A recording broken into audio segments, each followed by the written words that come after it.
बिस्मिल्लाहिर्रहमानिर्रहीम। अस्सलामुअलैकुम नाज़रीन, आज हम आपको हज़रत अय्यूब अलैहिस्सलाम और उनकी बीवी के इम्तिहान का वाक़या सुनाने जा रहे हैं।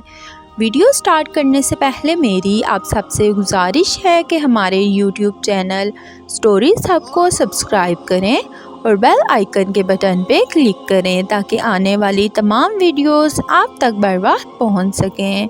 तो चलें वीडियो स्टार्ट करते हैं। हज़रत अय्यूब अलैहिस्सलाम हज़रत इसहाक़ अलैहिस्सलाम की औलाद में से हैं और उनकी वालिदा हज़रत लूत के ख़ानदान से हैं। अल्लाह पाक ने आपको हर तरह की नेमतों से नवाजा था, हुस्न सूरत और मालो औलाद की कसरत भी। बेशुमार मवेशी और खेतों बगात वगैरह के आप मालिक थे। जब अल्लाह पाक ने आपको आजमाइश और इम्तिहान में डाला तो आपका मकान गिर पड़ा और आपके तमाम फ़र्जंद इसके नीचे दबकर मर गए और तमाम जानवर जिसमें सैकड़ों ऊँट और हज़ारों बकरियां थीं सब मर गई। तमाम खेत और बागात भी बर्बाद हो गए, गर्ज़ आपके पास कुछ भी बाकी नहीं रहा। आपको जब उन चीज़ों के हलाक व बर्बाद होने की खबर दी जाती थी तो आप हम्दे इलाही करते और शुक्र बजा लाते थे और फरमाते थे कि मेरा क्या था और क्या है, जिसका था उसने ले लिया।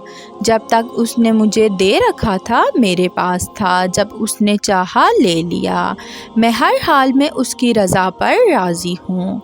इसके बाद आप बीमार हो गए और आपके जिस्म मुबारक पर बड़े बड़े आबले पड़ गए। इस हालात में सब ने आपका साथ छोड़ दिया सिवाय आपकी बीवी के, जिनका नाम रहमत बिनते इफ़रीम था, जो हज़रत यूसुफ़ अलैहिस्सलाम की पोती थी।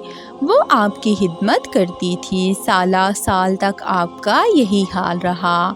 आप फोड़ों के ज़ख्मों से बड़ी तकलीफ़ों में रहे। आम तौर पर लोगों में मशहूर है कि माज़अल्लाह आपको कोढ़ की बीमारी हो गई थी।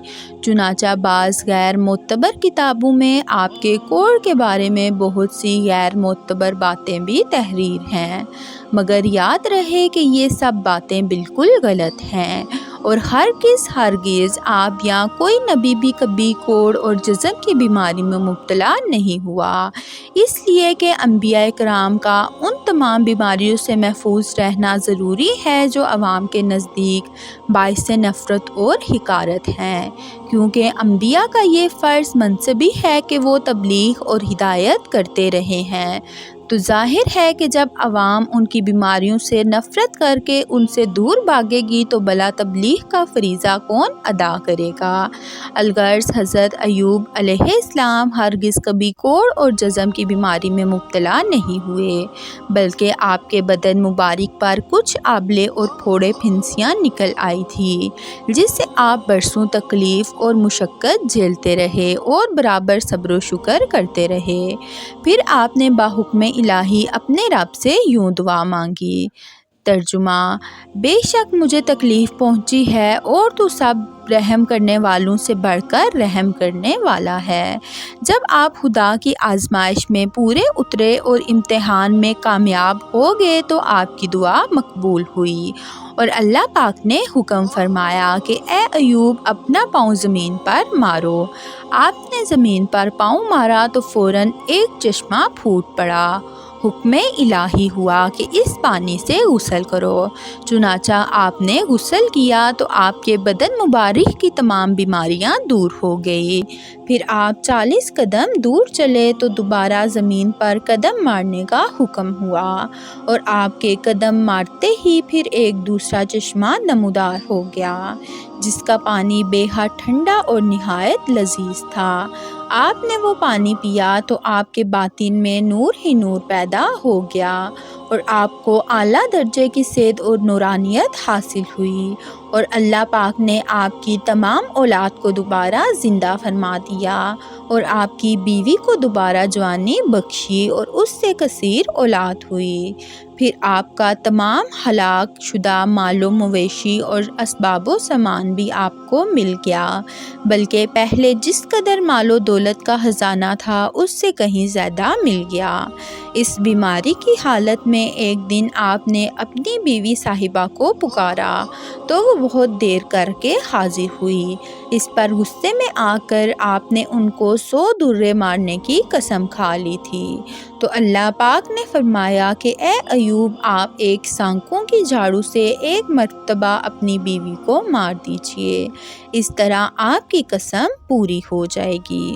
الغرض حضرت ایوب علیہ السلام اس امتحان میں پورے کامیاب ہو گئے اور اللہ پاک نے آپ کو اپنی نوازشوں اور عنایات سے ہر لحاظ سے سرفراز فرما دیا۔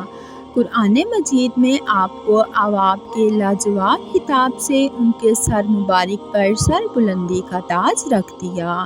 حضرت ایوب علیہ السلام کے اس واقعے سے ہمیں یہ سبق ملتا ہے کہ اللہ پاک اپنے نیک بندوں کا بھی امتحان لیتا ہے، اور جب وہ اس امتحان میں کامیاب اور آزمائش میں پورے اترتے ہیں تو خداوند قدوس ان کو وہ مقام اور مرتبہ عطا کرتا ہے کہ کوئی انسان اس کے بارے میں سوچ بھی نہیں سکتا۔